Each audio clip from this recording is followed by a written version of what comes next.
Andrew Meyer, currently captain of LASD Homicide Bureau and the REW, MEYER. Tonight I'm here to provide you with an update on the officer-involved shooting that occurred in the city of El Monte. Officers responded to a call for service at a local motel in the city of El Monte. The call was regarding a possible stabbing victim at the location. Officers arrived on scene where they confronted the suspect and an officer-involved shooting occurred. The suspect fled the hotel room into the parking lot, and a second officer-involved shooting occurred. 2 officers from El Monte Police Department and the suspect were struck by gunfire. The 2 officers were transported to County USC Medical Center, where they passed away earlier this evening. The suspect was also struck by gunfire, and he was pronounced deceased at the scene. We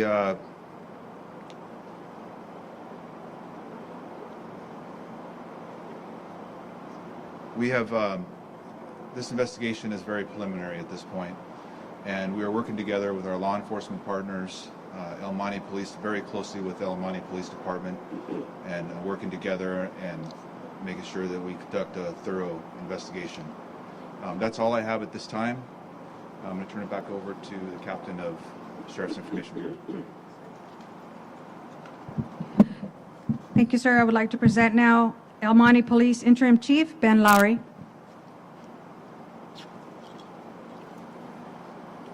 The men and women of El Monte Police Department, as well as the community of El Monte, is grieving. I've heard that the only way to take the sting out of death is to take the love out of life. And believe me, they were loved. These 2 men were loved. They were good men. They paid the ultimate sacrifice, serving their community, trying to help somebody. They do what hundreds and thousands of men and women do every day across the United States, get up with an oath to protect people and to serve them.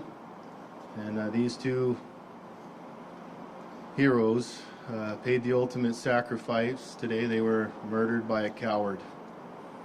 And we are grieving, and it hurts. We really want to express our appreciation to the surrounding cities and agencies who have been here to support us. Very grateful for that. Please keep these officers' families in your prayers.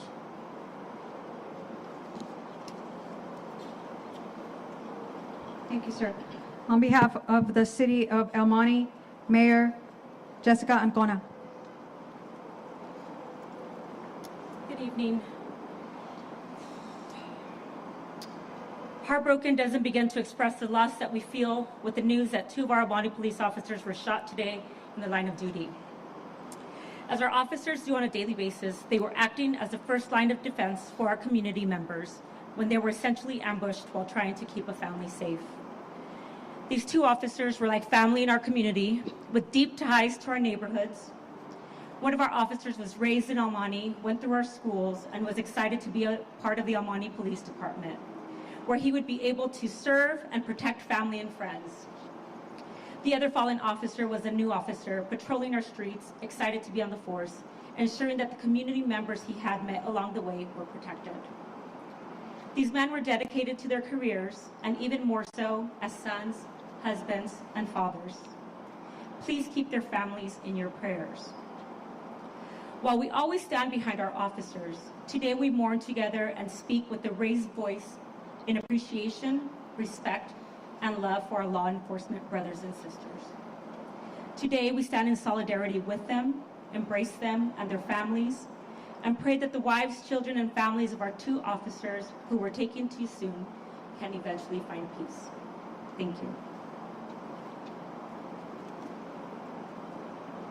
Thank you, ma'am. Next, Field Deputy Antonio Chapa, representing Hilda Solis's office. Thank you, Captain. Good evening. My name is Antonio Chapa from the Office of LA County Supervisor Hilda L. Solis, and I will read a statement from her. I am heartbroken to learn that both officers involved in today's tragic incident have unfortunately succumbed to their injuries. On behalf of the 1st District, I extend my deepest condolences and regret to their families, loved ones, and fellow officers.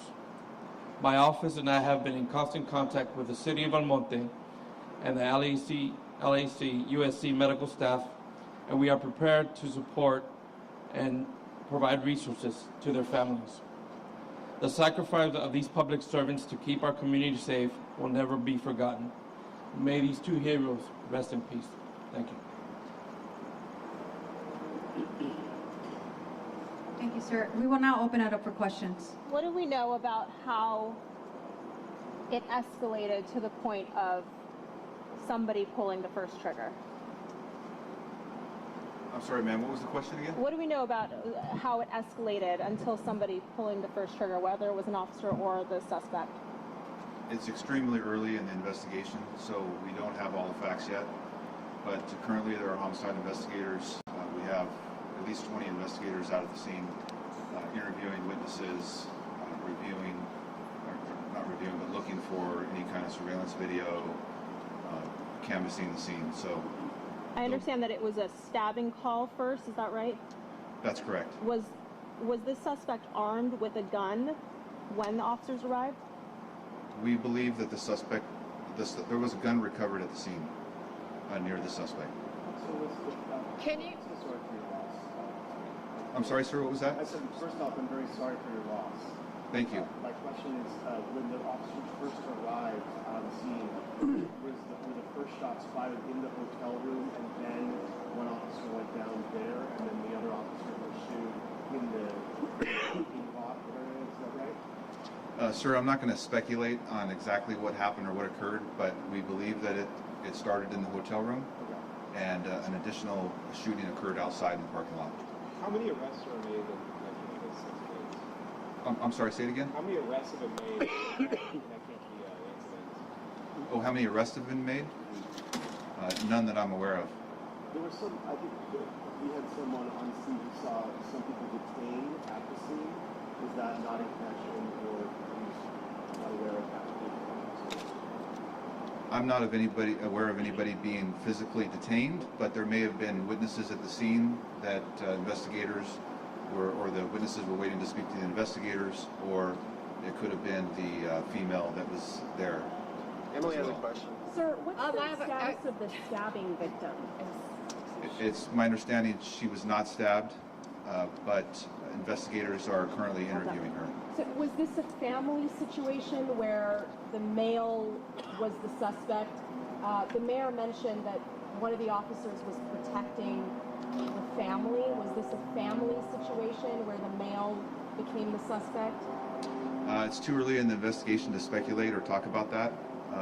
The female we believe, was the suspect's girlfriend. Can you tell us a little bit more about the officers, how long they served in the force, and obviously... I'm sorry, sir, can you speak up a little bit? Yeah, can you tell us more about the officers on the force? I understand one of them, obviously, for the mayor, was someone who grew up in El Monte, and the other was new. Can you tell us more about how old they were and how long they served? Yes, sir. Chief?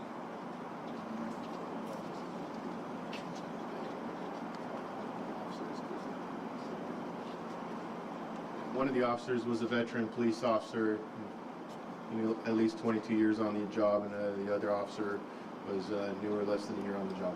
How old were they? I don't have that information right now. We're going to hold off on information about that because family members have still not notified. I have a notified yet. question for the captain. There were I'm sorry, ma'am, what was that? were they the first two officers to arrive on the scene? The two that were shot and killed? Were they the first two to arrive on the scene, or were there other officers there during the shootout? I don't have that information. I'm not exactly sure how many officers were there at the time of the shootout, so it's just too early to talk about that. And my other question is, we heard that other officers put them in patrol cars and drove them to the hospital. They didn't wait for an ambulance. Is that correct? I'm not going to speculate on that. I wasn't given that information, so that may be the case or it may not be the case. I can't say. And why is the street blocked off here? Does that have anything to do with this case? Not that I'm aware of. Sir, I'm sorry, can you clarify, was the veteran police officer the officer who grew up in El Monte, and the newer officer was not originally part of that community, is that correct? I don't know if the chief wants to speak to that. We're not obviously giving out the officers' names or anything at this point. Yeah, both officers had family ties in El Monte. Just to clarify the timeline, so there was a shooting inside the motel, and then the suspect made his way outside and then got into a shootout with other officers. Is that the preliminary, I guess you could say, sequence of events? I'm sorry, we'll take this last question. We're going to have a follow-up. We'll have some more information tomorrow, but if I could take this last question, go ahead again, sir. Yeah, so I'm just wondering, just to clarify the sequence of events, you're saying that there was a shooting inside the motel, there was some sort of exchange of gunfire, then the suspect made his way outside, and there was another exchange of gunfire between him and other officers, and that's where the suspect was killed? Yes, we believe so. Was there a question that's basically what I said earlier, is that when the officers contacted the suspect in the hotel room or the motel room, an officer-involved shooting occurred. At that point, the suspect fled the hotel room, and a second officer-involved shooting occurred in the parking lot of the location. Which one, were the officers hit inside the motel room, or were they hit by bullets out in the second shooting?